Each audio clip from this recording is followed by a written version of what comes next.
babies and germs, welcome to the NJ Today YouTube channel. My name's McConnaughay, and on this channel, I like to share my thoughts on movies, video games, and more. And more importantly than that, I like to touch base with others and exchange said thoughts.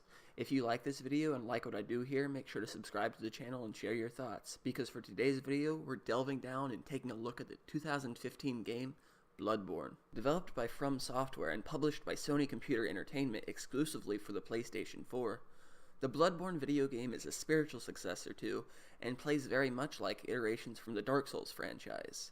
I don't know about you, but Dark Souls is a franchise I have a love and hate relationship with. Demon's Souls was one of the first video games I ever played for the PlayStation 3, and I enjoyed it and loved it so much that I soon after found myself having to explore the Dark Souls successor.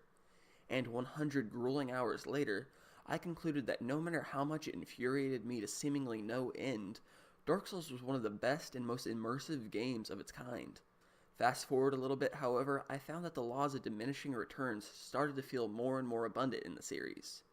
Although I enjoyed Dark Souls 2, I found myself much less enthused for Dark Souls 3, but whether or not that's because 2 is better than 3, I feel that it's probable it simply comes down to which one I played first.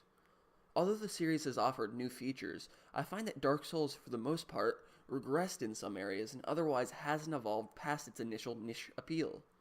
Let's be clear, I think that Demon's Souls and Dark Souls were great, with Dark Souls being absolutely perfect, sitting as one of my all-time favorites, and while I don't have the same fondness for Dark Souls 2 and Dark Souls 3, I enjoyed myself and appreciate them as very good video game experiences. I simply believe it has gotten stale because of lack of fresh approaches and innovation.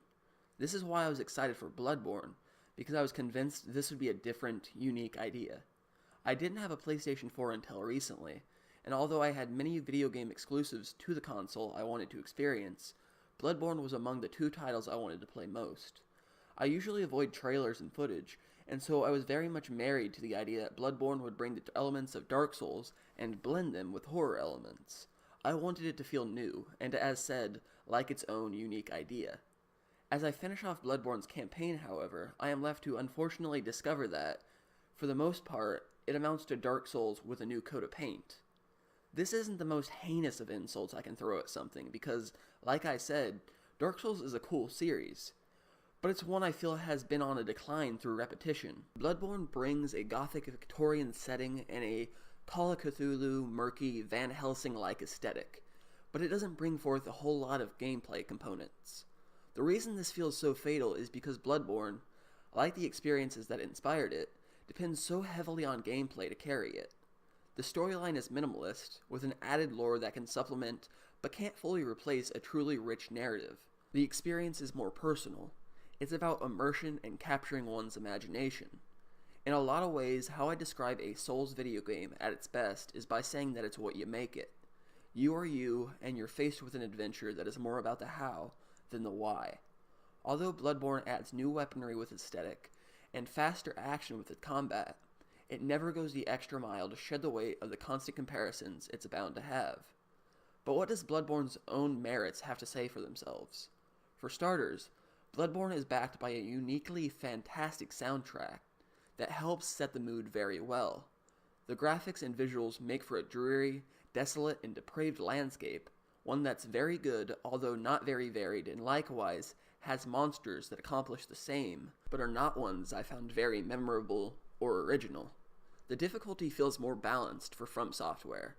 One of the complaints I've always had about From Software is not about how difficult they are, but how flawed or inconvenient certain aspects are. For instance, it isn't very often in Bloodborne that I find myself behind a pillar and the enemy attacking me is able to slash magically through the pillar and hit me, or able to hit me with an attack when I am on a ledge 5 feet over them. I can still account for a couple times this happened, but it isn't as much.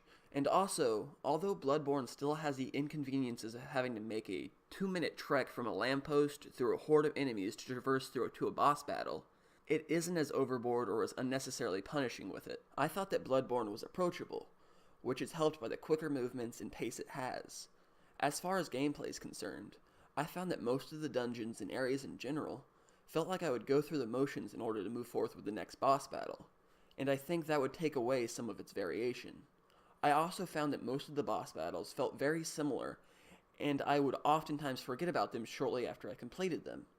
I would have liked for them to have been more visually imposing, and it goes back to what I said earlier about how I thought the monsters looked aesthetically good, but not very noteworthy and not very distinguishable.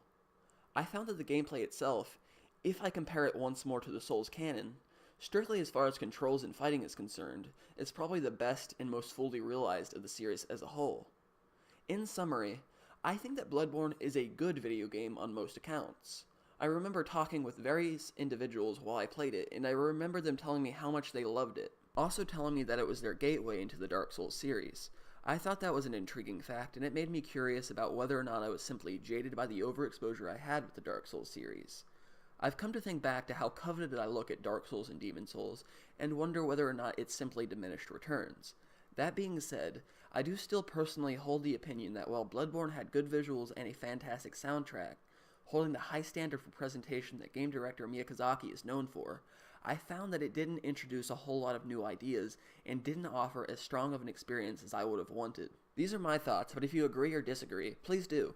Feel free to share your thoughts over Bloodborne. I know that it has a lot of dedicated supporters, and I would love to hear what you think. Thanks for watching my review. My name's McConaughey, and I'll see you next time.